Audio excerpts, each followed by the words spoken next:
नमस्ते बंधुओं, आप लोगों का स्वागत है हमारे YouTube चैनल अभीश भारत पर। और आज हमारे साथ नई दिल्ली बार एसोसिएशन के ex additional secretary Shailendra Pratap Singh ji हैं, जो वरिष्ठ अधिवक्ता हैं और बहुत अच्छे विशेषज्ञ हैं हमारे बाहरी और आंतरिक मामलों के लिए। इनसे आज हम विशेष चर्चा के लिए आग्रह करके बुलाया हूँ इनको कि आप कुछ मणिपुर के विषय में, जो इतना जल रहा है आज की डेट में, उसके विषय में कुछ बातें स्पष्ट करें। जो कन्फ्यूजन है समाज में, बहुत सारी तरह की भ्रांतियां फैलाई जा रही हैं, उसके विषय में हम लोग चर्चा परिचर्चा करने के लिए मैंने आज शैलेंद्र जी को आग्रह किया है। तो आपका बहुत बहुत स्वागत है शैलेंद्र जी। नमस्कार। सभी यूट्यूब चैनल जो हमारे शैलेंद्र जी हैं वो भी एक्स एडिशनल सेक्रेटरी एनडीबीए हैं, तो एक जूनियर एक्स एडिशनल सेक्रेटरी को, सीनियर एडिशनल सेक्रेटरी को नमस्कार, और इस ज्वलंत मुद्दे में बुलाने के लिए आपका बहुत बहुत धन्यवाद। जी भाई साहब, तो हम लोग शुरू करते हैं कि ये जो मोदी का कार्यकाल रहा है, मेरे दृष्टिकोण से मोदी जी ने जितने भी बहुत सारे महत्वपूर्ण कार्य किए, उसमें से एक कार्य था उनका नॉर्थ ईस्ट की समस्या का समाधान कर लेना। विभाजनकारी शक्तियां थी, सबको कंट्रोल कर लिया था और लग रहा था कि वो उनकी वन ऑफ द बेस्ट सफलताओं में से मानी जा सकती थी नॉर्थ ईस्ट समस्या का समाधान। लेकिन 3 मई के बाद जो वहाँ पे घटनाक्रम घटित हुआ, उससे समझ में नहीं आ रहा है कि इतना बड़ा विद्रोह मणिपुर में, इतना बड़ा जातीय संघर्ष कैसे हुआ। इसके विषय में कुछ आप बताएं हमारे दर्शकों। इतिहास में जाने से पहले मैं सिर्फ 2 लाइनों में इस समस्या का मूल प्रश्न खड़ा करूंगा, उसके बाद हम इतिहास में जाएंगे मणिपुर वायलेंस पे। कहा जाता है कि पंजाब जो है ईस्ट का अफीम का द्वार है, सॉरी वेस्ट का अफीम का द्वार है। जो अफगानिस्तान में अफीम पैदा होती है, जितने भी नारकोटिक्स होते हैं वो पंजाब के रास्ते जो है भारत में, पाकिस्तान, पंजाब में, जो अफगानिस्तान में जो पैदावार है वो भारत में मार्केट के रूप में पंजाब के रास्ते से आती है। कुछ ऐसा ही मणिपुर कहा जाता है कि ईस्ट का अफीम का द्वार है। यहाँ पे जो जितने भी नारकोटिक्स प्रोडक्ट्स हैं, जो पैदावार है, पैदा किए जाते हैं, वो म्यांमार के रास्ते जो है वो बाहर की ओर भेजे जाते हैं। अब हम आते हैं, जो आपका मूल प्रश्न है कि आखिर इतना बड़ा वायलेंस 3 अप्रैल के बाद जो शुरू हुआ 4 अप्रैल को, और 3 मई के बाद विकराल रूप ले लिया। अगर इसके इतिहास पे हम देखें, इतिहास पे जाएं, और जो मेन संघर्ष है, जो जिसे आपने जाति संघर्ष कहा, हम उसे ट्राइब संघर्ष कहते हैं, और ट्राइब से एथनिक संघर्ष कह सकते हैं हम, जेनेटिक्स लाइन पे। और करीब जाएं तो कहीं ना कहीं जो कुकीज होते हैं वो क्रिश्चियनिटी अडॉप्ट कर लिए हैं ज़्यादातर, मैक्सिमम, और जो हमारे मैती हैं वो हिंदू हैं। अब दोनों के एग्जिस्टेंस की हम चर्चा कर लें। मैथियों का एग्जिस्ट लगभग जो है 2000 वर्षों से, 1500 से 2000 वर्षों का। मैती का भी पुराना है। बहुत सारी थ्योरी वर्क करती है कि मैती भी सेंट्रल इंडिया से आए, कुकीज भी आए, लेकिन मैतीस का ज्यादा जो है, कई 7 प्रजातियों में लगभग कुकी बटा हुआ है। और कुकीज में 2 मेन जातियां जो संघर्षरत हैं, 5 नहीं है शैलेंद्र जी, 7 तरह के जो उनके, जैसे हिंदू में जातियां हैं, उसमें भी 7 तरह के एथनिक डिवीजन है, लिंग्विस्टिक डिवीजन है, और उसमें से 2 ही बहुत एग्रेसिव है। वो 2 है, एक सीनो कुकीज और दूसरा जो है जुंडा, म्यांमार से आते हैं, वो कुकीज हैं। और यही मैथियों का विरोध था। मैती का जो विरोध है मूलतः कि इन लोग बाहर के शरणार्थी जो अफीम खेती में पारंगत होते हैं, जिनका मार्केट में पकड़ है, जो म्यांमार से जुड़ा हुआ, लगा हुआ है, और जो उसके रास्ते चाइना और फिर साउथ ईस्ट एशिया में वो मार्केट के रूप में चला जाता है।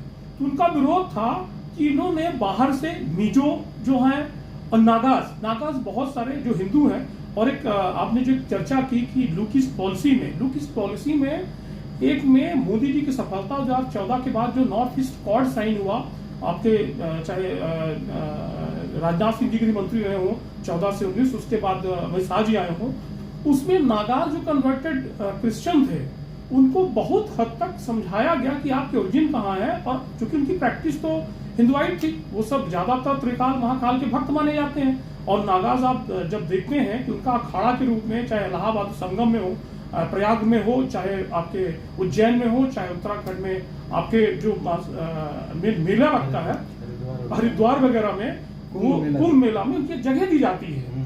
तो उनको कन्वर्टेड के बाद उन्होंने ट्रेडिशन नहीं छोड़ा है। वो कोई आपके क्रिश्चियन होने के बावजूद वो कोई इटली नहीं जाते हैं, पोप नहीं जाते हैं, वो संगम आते हैं, हरिद्वार आते हैं, उज्जैन आते हैं। तो पहले इन्होंने नागास के साथ नागलिन की डिमांड कुकीज की योजना थी, क्योंकि फाइनेंशियली कुकीज ज्यादा स्ट्रॉन्ग है इन 3 ट्राइबों की वजह। अब कुकीज में भी 5 गरीब हैं, उनको हिल्स के राइट मिले हैं, मैं बाद में आऊंगा, जो इस संघर्ष के कारण शुरू हुआ। जैसे 1857 में एक गौ मांस का इस्तेमाल किया गया ब्रिगेड में, क्रांति तो बहुत पहले से चल रही थी, तो झगड़ा तो बहुत पहले से, आज का नहीं है। तो कुकीज में सीनो कुकीज जो है, और जो आपके मिजोस और प्लस आपके जो म्यांमार कुकीज है, एक पर्टिकुलर का नाम है, जो अलाइंस करते हैं, वो एग्रेसिवली जो है इसमें हमलावर है। अब आपने कहा कि जो एक बार चर्चा करें मणिपुर का ज्योग्राफिकल कंडीशन, मणिपुर जो है बांग्लादेश, म्यांमार और कहीं नहीं चाइना से एक घिरा हुआ राज्य है। और देखें कि जो कुकीज का डिस्ट्रीब्यूशन है वो 7 सिस्टर में 5 में एग्जिस्ट करता है। अगर आप अरुणाचल देखेंगे और आप अगर सिक्किम देखेंगे, यहाँ पे कुकी ना के बराबर है। और 7 राज्यों में जो 7 सिस्टर हैं, ये 2 राज्य ऐसे हैं कि आपने विलय के बाद और लगभग 70-71 स्टेटहुड प्राप्त करने के बाद कभी वायलेंस सुना ही नहीं है। तो इसका मतलब है कि नॉर्थ ईस्ट की जो वायलेंस का मूल कारण है बहुत छोटे से तत्व है, और उस छोटे से तत्व में अफीम की खेती या नारकोटिक्स जितने और तरह के वो हैं खेती एक मूल कारण है। और कहीं न कहीं एक इकोनॉमिक्स कॉन्फ्लिक्ट को जन्म देता है कि कहीं न कहीं म्यांमार की इकोनॉमी, कहीं न कहीं कुकी ट्राइब की इकोनॉमी जो इलीगल है, जो भारतीय संविधान में और इंटरनेशनल लॉ में है, इलीगल है। और कहीं न कहीं चाइनीज का एक जो इंटरेस्ट है कि किस तरह से भारत को डिस्टर्ब किया जाए, चाहे कश्मीर के थ्रू या चाहे आपके नॉर्थ ईस्टर्न बॉर्डर के थ्रू। और उसमें सबसे इजी प्रे है वो है कुकीज, क्योंकि कहीं न कहीं इनका एक सिमिलर एथनिक डिसेंडेंट है 5 में से 2 ट्राइब का, इसमें चाहे म्यांमार का हो और चाहे चाइना का हो। तो एक कहीं न कहीं ये फाइनेंशियल वॉर है। ये वॉर केवल वहां तक नहीं है, 1949 से लगातार कॉन्फ्लिक्ट चला आ रहा। अब कॉन्फ्लिक्ट जब चला आ रहा तो 1971 में स्टेटहुड के बाद, तो इनफैक्ट जब भारत का संविधान लागू हुआ 1950 में, 26 नवंबर 1950 को, तब उसमें कुछ प्रोविजन बनाए गए कश्मीर के लिए, जो 370 आपने देखा। और आपके लगातार आपने वीडियो भी बहुत सारे 370s में ही, उसके आगे 371 में नॉर्थ ईस्टर्न स्टेट को प्रोटेक्शन दिया गया था। उस प्रोटेक्शन को, मणिपुर एक ऐसा राज्य है जो ट्राइबल के नाम पे 7 स्टेट को है, डिफरेंट ट्राइब्स हैं, मिजो है, मिजोरम के अलग है, अरुणाचल प्रदेश के अलग है, सिक्किम ट्राइब है, उनको प्रोटेक्शन दी गई। लेकिन मणिपुर एक ऐसा राज्य है जिसमें ट्राइबल स्टेटस कुकीज को तो दिया गया, जो हिल में, जो आप कहते हैं कि कुकीज हिल एरिया में रहते हैं और मैती वैली एरिया में रहते हैं, उनको दिया तो गया, लेकिन वो चीज मैतीज को नहीं दी गई प्रोटेक्शन। मैतीज क्या, जैसे कुकीज और मैतीज ये 2 समुदाय वहाँ पे हैं, नागा भी हैं, तो जैसे हिल्स एरिया जो है वहीं पे मेन अफीम की खेती होती है, जैसा बताते हैं लोग। बिल्कुल बिल्कुल। तो वहाँ पे वर्चस्व कुकियों का है, बिल्कुल कुकी लोगों का ही वर्चस्व है, उनको बसाया गया बाहर से, ये कह रहे हैं आप। बिल्कुल बिल्कुल बिल्कुल।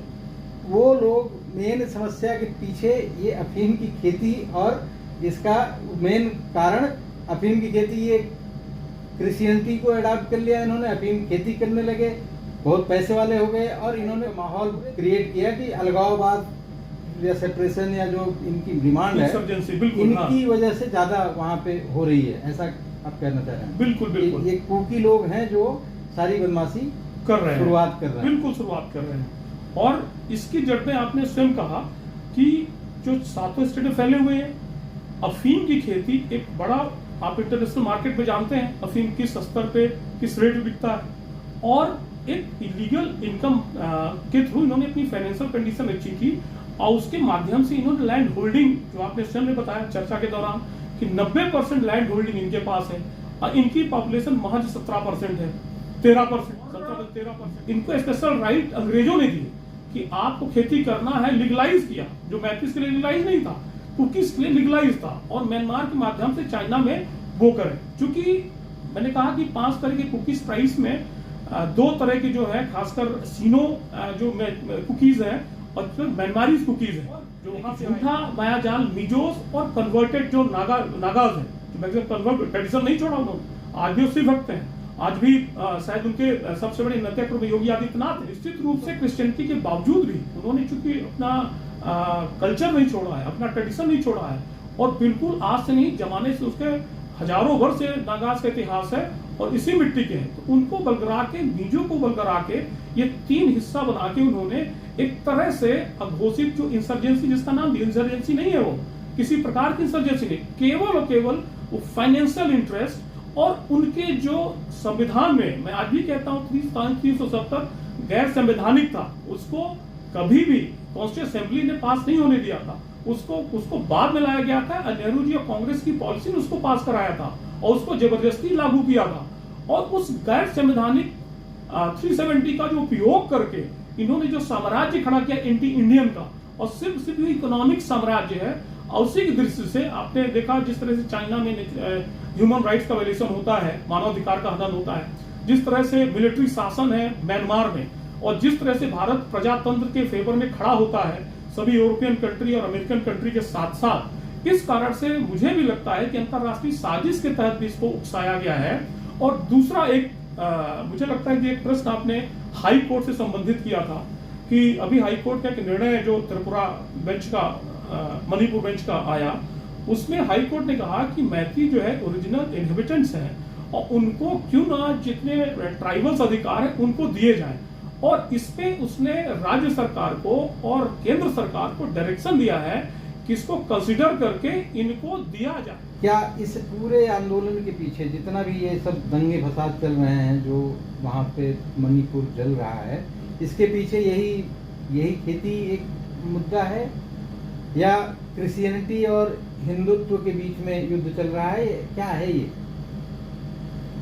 बिल्कुल, आपने जो भी हाई कोर्ट की चर्चा की, आप अगर थोड़ा सा पीछे जाएंगे, किस तरह से कश्मीर में जब कभी हाई कोर्ट में पिटीशन जाती थी और वहाँ के कश्मीरी पंडितों को या फिर भारतीयों को, वहाँ पे तो था कि कश्मीर के लोग भारत पाकिस्तान के लोगों से शादी कर सकते हैं और वहाँ के लोगों को सिटीजनशिप मिल जाएगी, लेकिन वही की लड़कियाँ अगर भारत में आके शादी कर ले तो सिटीजनशिप नहीं मिलती थी। यहाँ के लोगों को प्रॉपर्टी राइट्स नहीं थे, खरीदने का अधिकार नहीं था। जो महिला भारत में शादी कर ले उसको राइट छोड़ने पड़ते थे, प्रॉपर्टी राइट्स। पाकिस्तान में कर ले जिंदा रहते थे, वो राइट्स उनके प्रति कोई दिक्कत नहीं थी।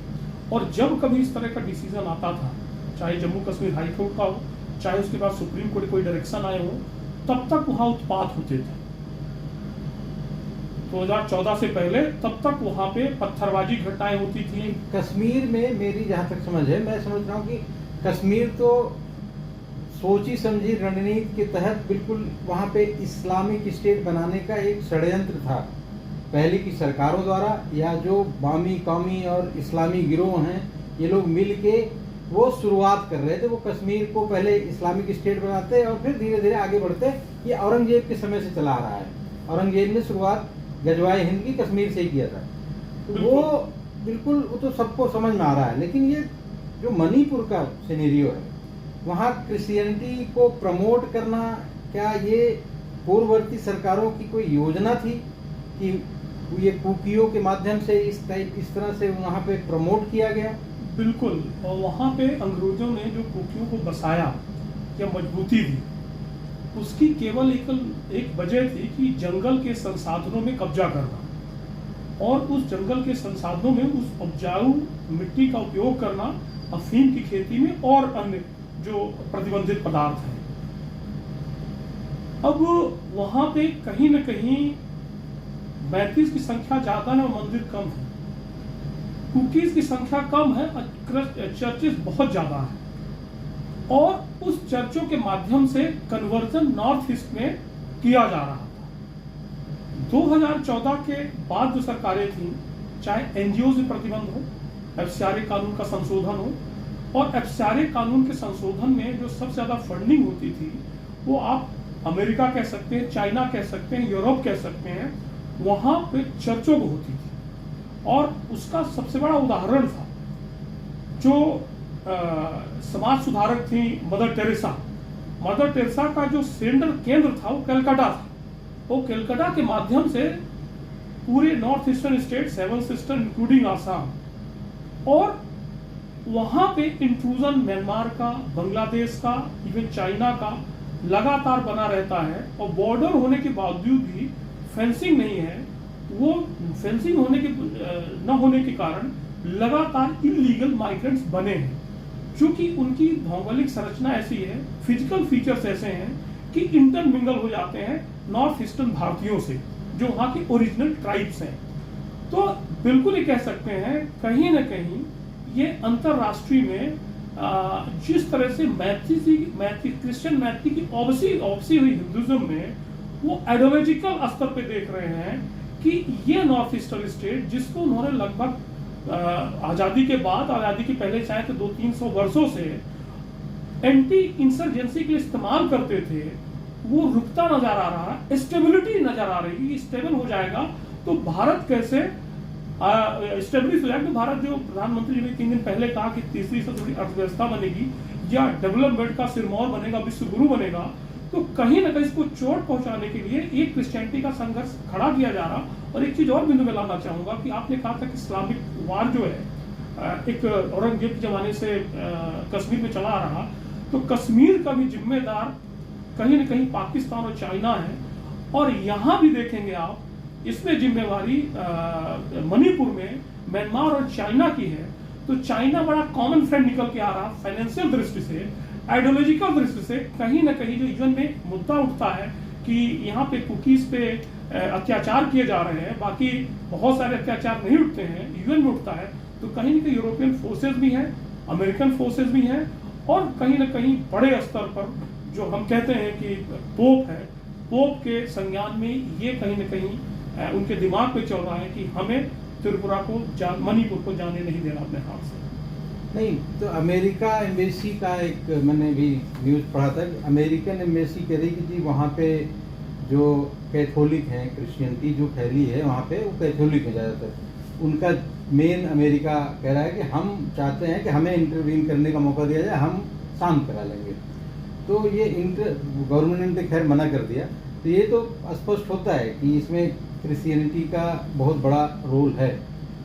लेकिन हमारे देश में जैसे एक वीडियो, बड़ी विभत्स वीडियो आई थी अभी, जिसमें बताते हैं कुकी समुदाय की 2 महिलाओं को नग्न करके, और वहाँ पे वीडियो वायरल की गई।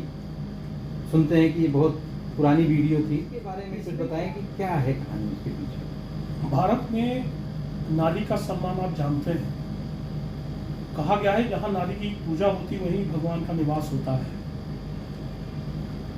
आपने महाभारत देखी, रामायण देखी। महाभारत में द्रौपदी के अपमान के लिए कितने करोड़ लोगों का बलिदान हो गया, लेकिन नारी का सम्मान सर्वोपरि है। ये अंतरराष्ट्रीय जो ताकतें हैं, जो भारत के विरुद्ध की ताकतें हैं, और अंतर भी ताकतें हैं, जो राजनीतिक ताकतें हैं, जो हिंदुज्म के अगेंस्ट है या राष्ट्रवादी सरकारें के अगेंस्ट हैं, उनको पता है कि नारी का मुद्दा कितना महत्वपूर्ण है और नारी कितनी सम्मानीय है। कि माता सीता के लिए भगवान समुद्र पार कर जाते हैं, भगवान राम समुद्र पार कर जाते हैं, और द्रौपदी के अपमान के लिए भगवान कृष्ण ने पूरी महाभारत की रचना की कि धर्म जो है बिल्कुल अपहोल्ड होना चाहिए, अधर्म सबसे श्रेष्ठ है, और अधर्मी के लिए कितना ही बड़ा बलिदान हो वो देना चाहिए। ये राजनीतिक ताकतों को, अंतर्राष्ट्रीय और राष्ट्रीय स्तर पर दोनों को पता है। अब आया 3 अप्रैल को जो पहला प्रदर्शन बेंगलुरु में एक छात्र ने किया, वो फुटबॉल खिलाड़ी का छात्र है। वो कहता है कि अपनी खुद की प्राइड के लिए मैं फुटबॉल छोड़ के हथियार उठाऊंगा। इस तरह की क्रूएलिटी कैसी है? और इस तरह की क्रूएलिटी हिंदुस्तान की ट्राइब्स में नहीं पाई जाती। इस तरह की क्रूएलिटी का स्तर ये चाइनीज में होता है, म्यांमार में होता है कि चक्कू मार के दिल निकाल के हवा में फैला।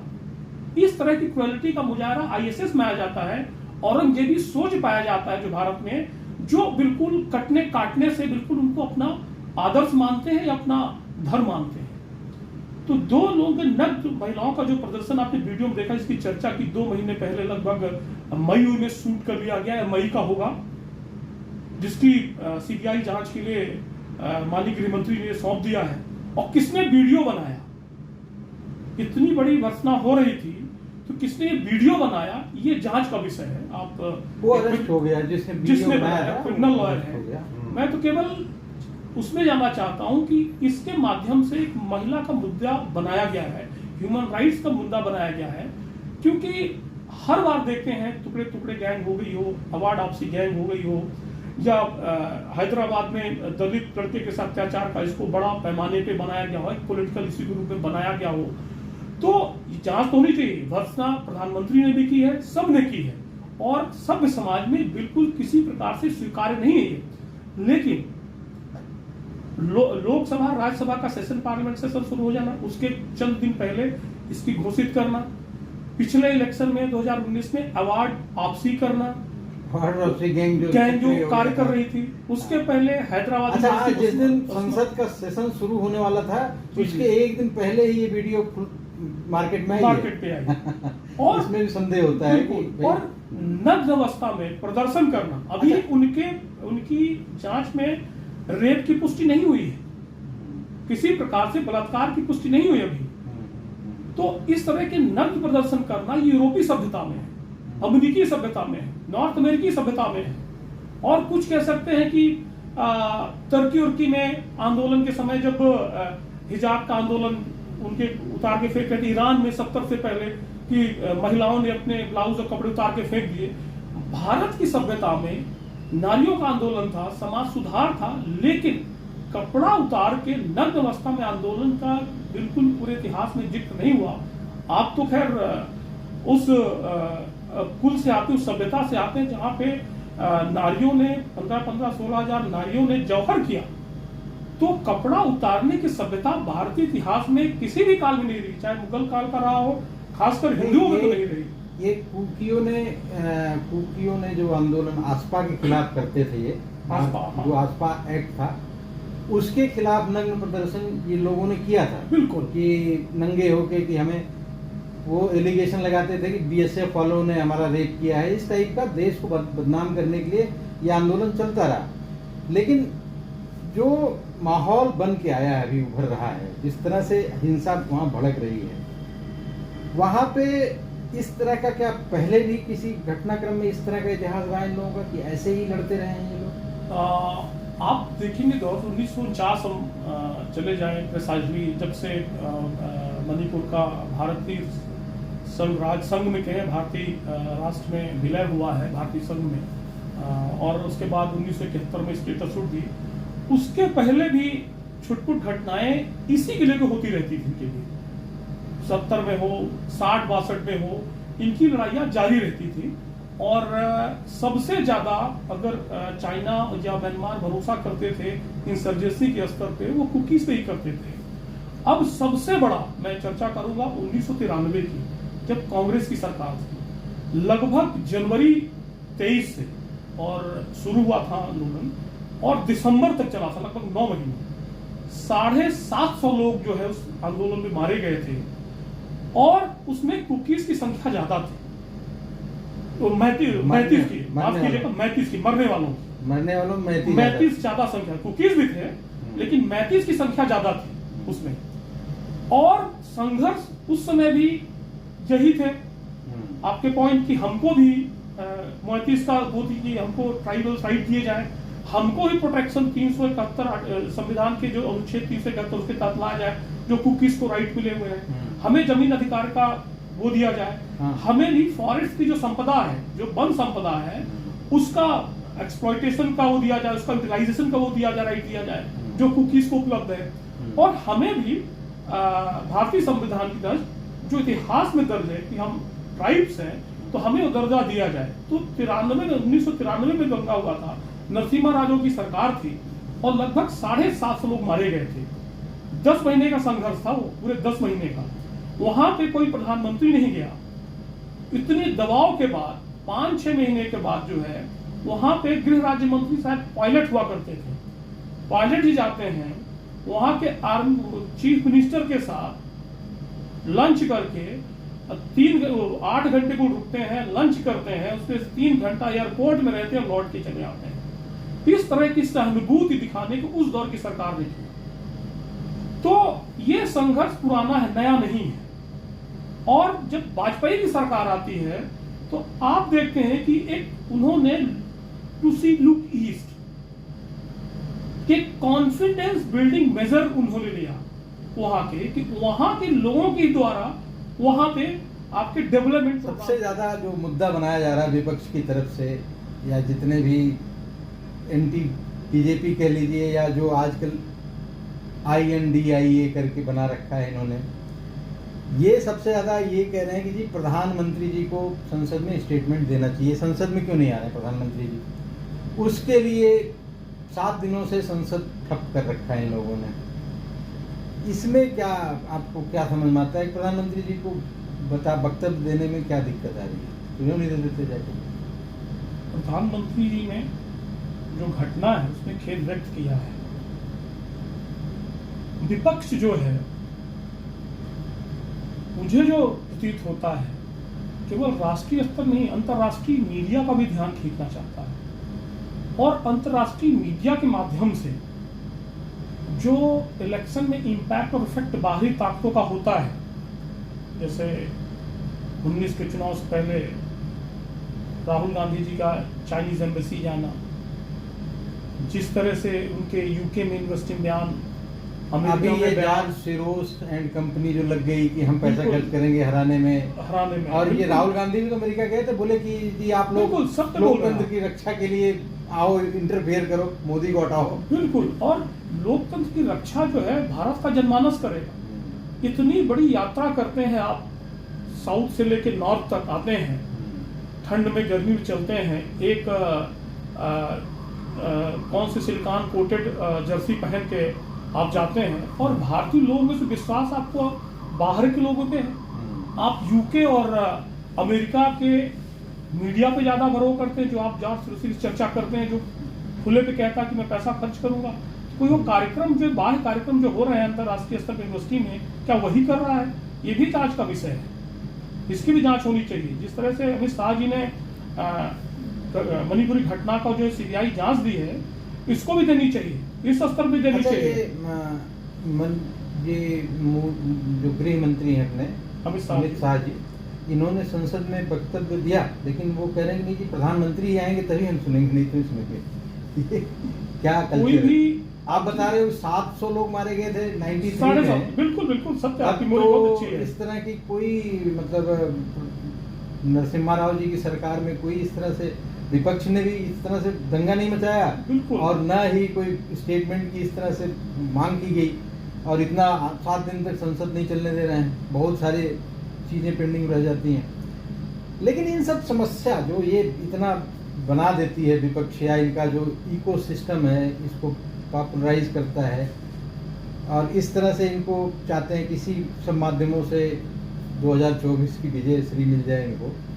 आपको लगता है कि ये समस्या तो है ही है? देखिए मणिपुर में एक समस्या तो है ही है, जिसके चर्चा आपने किया सब, इसका समाधान कैसे होगा? इसको कैसे निपटा जा सकता है इस समस्या से, जहाँ पे ठीक है विदेशी ताकतें लग के ये सब कर रही हैं, पहले से करती आई हैं, हमारे अंदर की भी जो लोग हैं, बहुत सारी जो एंटी नेशनल सोच वाले लोग हैं, वो कभी नहीं चाहेंगे कि भारतवर्ष एक रहे, या एकजुटता हो, समरसता हो, प्यार मोहब्बत हो। लेकिन जहाँ पे इतना विरोध चल रहा है, इतना दंगे फसाद चल रहे हैं, उसको कैसे रोका जाए? इसके लिए कोई समाधान आपको समझ में आता है? कैसे रोका जा सकता है? एक छोटा सा ऑपरेशन कटरैक्ट का होता है, मोतियाबिंद जिसे हिंदी में कहते हैं।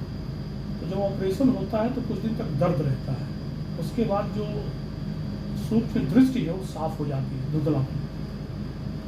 भारत का जो पॉलिसी धुंधलापन था, खासकर अपीजमेंट पॉलिसी टुवर्ड्स मिनोरिटिज्म, जो मिनोरिटिज्म की अपीजमेंट पॉलिसी थी, चाहे आपको खालिस्तान मूवमेंट को लेके हो, चाहे आप मुस्लिम के प्रति हो, चाहे आप जो 371 का आर्टिकल आपका नॉर्थ ईस्टर्न ट्राइब्स के प्रति हो, अपीजमेंट की पॉलिसी कहीं न कहीं 2014 के बाद भारत ने छोड़ दी है, भारत सरकार ने छोड़ दी है कि आपको बहला फुसला के भारत में नहीं रखेंगे, आपको छोटी छोटी रियायत दे के भारत में नहीं रखेंगे और वोट बैंक पॉलिटिक्स का माध्यम नहीं बनाएंगे। भारत की राजनीति कंस्ट्रक्टिव होगी, भारत के लिए होगी, राष्ट्रवाद के लिए होगी, राष्ट्रवाद को मजबूत के लिए और राष्ट्र के जो ग्लोबल एग्जिस्टेंस है उसके लिए होगी। 2 मिनट थोड़ा सा, तो उसके लिए होगी।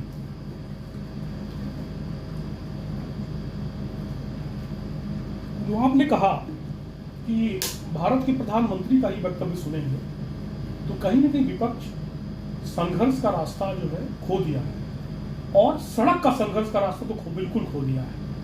यात्रा के माध्यम से राहुल गांधी आने का प्रयास किए, लेकिन वो चुनावी दृष्टि थी, वो चंद्रशेखर जी की यात्रा नहीं थी, भारत जोड़ो यात्रा थी, वो संघ की यात्रा नहीं थी जो भारत की जोड़ने की यात्रा थी, वो राजनीतिक यात्रा थी, केवल ये दिखाने के लिए कि वोटर्स को मोबिलाइज किया। इसलिए वो एक तरह से दिखाना चाहते हैं, जो INDIA आपने बोला, जिसका अगर हिंदी रूपांतरण करेंगे आप तो सर्कस नजर आएगा।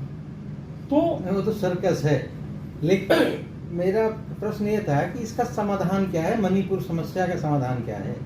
उसमें एक अगर एक राष्ट्रवादी ताकत की तरह सोचे, भारत के नागरिक की तरह सोचे और मणिपुर की ज्योग्राफिकल कंडीशन और वहाँ की एथनिक कंडीशन के विचार रखते हुए आसपा तो रहना ही चाहिए, क्योंकि भारत की इंटीग्रिटी का सवाल है और संविधान अनुच्छेद 1 में बहुत क्लियर है कि भारत 29 और 7 केंद्र शासित गणराज्य है, उसकी सोवरेनिटी मेंटेन रही, अक्षुण्ण रहना चाहिए।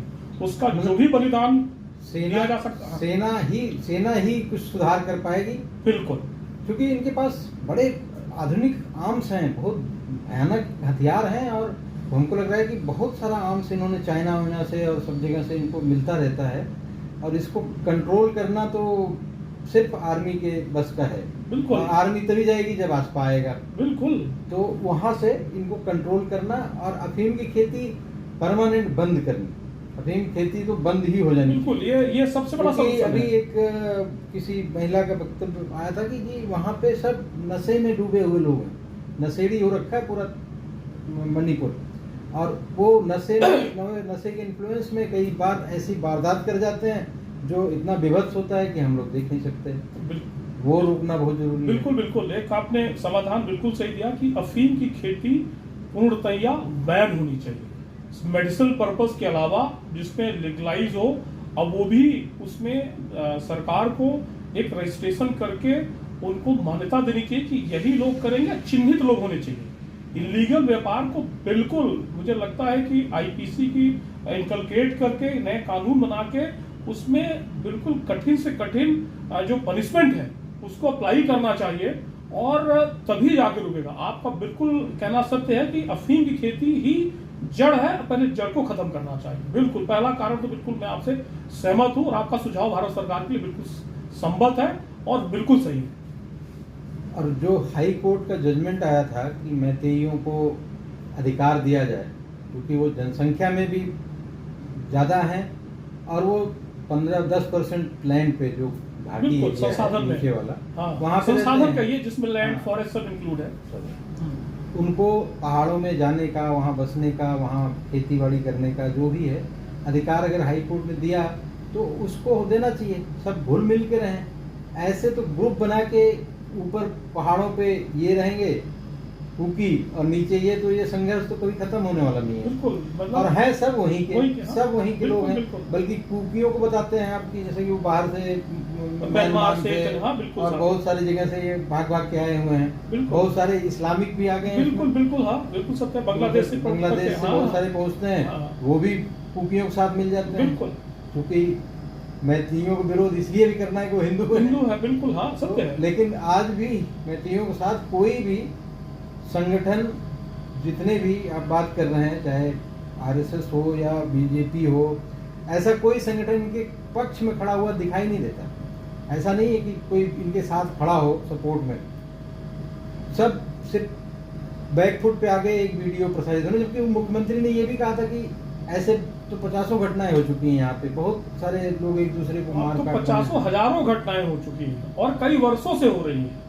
49 के बाद हो गई, मतलब समझ लीजिए 75-80 साल हो गए हैं। तो केवल इस घटना को दर्शाया गया है विभत्स रूप पे, इसमें तो कोई संदेह नहीं है कि कहीं न कहीं जो इल इंटेंशन है, चाहे वो राजनीतिक हो सकता है, चाहे कुछ आपने कहा कैथोलिक का भी हो सकता है, चाहे इवन म्यांमार और बांग्लादेश और जो गठजोड़ है चाइना का उसका भी हो सकता है। ये तो चूंकि अमित शाह जी ने उस जो विभत्स घटना हुई उसकी जांच के आदेश दिए, उसमें तो सीधा सीधा निकल के आ गया। मैं एक बिंदु पे और जाना चाहूंगा कि संविधान में right to move and right to settle, ये हमारा आर्टिकल 19 में संवैधानिक राइट, ये मैथियों से छीना गया है। आर्टिकल 90 से महत्वपूर्ण आर्टिकल 371 नहीं है। आज 370 हटती है। कश्मीर का टूरिज्म, व्यापार, इंक्लूजन, भारत में इंक्लूजन, ये INDI इंक्लूजन शब्द का वो करता है। आज तक कश्मीर को इंक्लूड नहीं कर पाए थे 2019 से पहले। उनका तो यही शब्द है, इंक्लूजन शब्द का प्रयोग करता ही INDIA। आज तक मैथ्यू इंक्लूड नहीं कर पाए। इतना बड़ा राइट 93 में आप कराते हैं, और उसके पहले जब आपकी सरकारें थी लगातार चलता रहा। आप इंक्लूजन शब्द का मतलब नहीं जानते हैं। आपका केवल इंक्लूजन शब्द का मतलब होता है वोटर। हमको वोट कैसे मिले, डिवाइड एंड रूल, जो अंग्रेज दे के चले गए। बसदौत को टमकम तो उन्होंने नहीं दिया, हमने दिया। और भारत की जो संस्कृति समावेशी है वो सबको समाहित कर लेती है। और आप कहते हैं यूनिटी इन डाइवर्सिटी, आप यूनिटी कहाँ पैदा कर रहे हैं? और यूनिटी आपने की तो केवल छलावा किया, केवल कुछ चीजें दे दी अपीसमेंट करके। तो कल को हम आपको 50 दे के दोस्ती करें, 100 रुपए दे आपकी मांग बढ़ जाएगी, 500 दो नहीं 5 लाख दो, हमारी दोस्ती अभिन्न है, क्योंकि वांट्स आर अनलिमिटेड, अर्थ साफ में है, उसको आप वो नहीं कर सकते। लेकिन 14 के बाद जो पॉलिसी हुई है कि हम अपीसमेंट की पॉलिसी नहीं करेंगे, मैंने आपको कटरैक्ट का बताया ऑपरेशन, की थोड़ा दर्द होगा क्योंकि क्यूरेटिव वायलेंस हो सकते हैं। वायलेंस के शब्द का गलत प्रयोग करता हूं, क्यूरेटिव एक्शंस कहूंगा। आपसा इसलिए लागू होना चाहिए कि क्यूरेटिव वायलेंस नहीं है, क्यूरेटिव एक्शंस है on behalf of the state to maintain the sovereignty of this. हम जो इंसर्जेंसी वहां है उसको दबाने नहीं, हम रिफॉर्मेटिव वायलेंस के पक्षधर हैं, या हम कह सकते हैं कि क्यूरेटिव। एक चीज और आएगी, आसपा आने से जो सैनिक हैं या पुलिस भी है, अभी जैसे ये 2 महिलाओं का जो वीडियो प्रसारित हो रहा है उसमें देख रहे हैं पुलिस लेके जा रही थी उनको, फिर भीड़ आ गई मौत और उनको घेर लिया। अब 10-20 पुलिस वाले गोली भी नहीं चला सकते, ऐसा बांध दिया है हाथ आसपा हटा के। तो फोर्स भी जाके वहां पे फिर वही परेशानी होगी उसको। आसपा का अगर प्रोटेक्शन नहीं मिलेगा तो वहां पे फोर्स भी जाके करेगी क्या? तो उसको गोली चलाने का पावर ही नहीं है। उनके पास इतने बड़े बड़े आर्म्स हैं कि वो सीधा गोली ही मारते हैं। तो बेहतर है आसपा लगाएं और मोटा मोटी इस जो हाई कोर्ट का जजमेंट है, जिसको सुप्रीम कोर्ट ने बैन कर रखा है, रोक रखा है, इसको लागू किया जाए अच्छे से। इसी में इसका समाधान नहीं थे। वीडियो बहुत तो लंबी हो गई। आप तो उस धरती से आते हैं जो राम और कृष्ण की धरती है, दोनों कहते हैं बिन भय होत न प्रीत। आप सब बिल्कुल रहना चाहिए और तटस्थ रहना चाहिए, और जो थोड़ा उसमें लिबरलाइज की धारे उसको मजबूती से लगाना चाहिए। और जो भी लेफ्टी गैंग को कूदने लगती है और फिर टुकड़े गैंग और लेफ्ट गैंग जो है, बिल्कुल आपने सही नंगा प्रचार, वो नंगे होके प्रदर्शन करना, ये सब शुरू हो जाएगा। बिल्कुल नो डाउट। उनका लेकिन इन सब है चीजों को देखते हुए भी करना पड़ेगा, और ये बदनाम करने का टूल किट तो चलता रहेगा इनका। हाँ, इसमें बिल्कुल अब मोदी जी किसकी चिंता भी नहीं। शायद जो नो कॉन्फिडेंस मोशन ला रहे हैं कि मोदी जी आएंगे, वो बिल्कुल राजनीतिक कारण है, इनकी कोई मंशा भी नहीं है किस तरह का बस का है। इनको 2024 के इलेक्शन तक ये बिल्कुल इनकी इच्छा है कि ये जारी रहे। ये बिल्कुल राजनीतिक संरक्षित, चाहे अंतर्राष्ट्रीय ताकतें हो चाहे यहाँ के अंदर की ताकतें हो, बाह्य अंतर दोनों ताकतें हैं वो शामिल हैं। और इस चीज को हमारी लोग भी समझ चुके हैं, सेना भी समझ गई, और जो कुछ बचा कुचा है, जो CBI को जांच सौंपी, सब कुछ आ जाएगा। और कुछ ऐसी मीडिया के माध्यम से पता चल रही है कि कुकी नहीं वीडियो बनाया है। अच्छा। और वहां पे जो जनजाति की जो लोग थे वो कुकी थे। अच्छा। वहां पे क्योंकि मैती पुलिस पे वहां के हमला नहीं कर रहे, आम फोर्स पे कुकी कर रहे हैं। तो जो इल्जाम है कि पुलिस वाले छोड़ के भागे हैं, तो भगाया गया है, कहीं ना कहीं उस सब स्पष्ट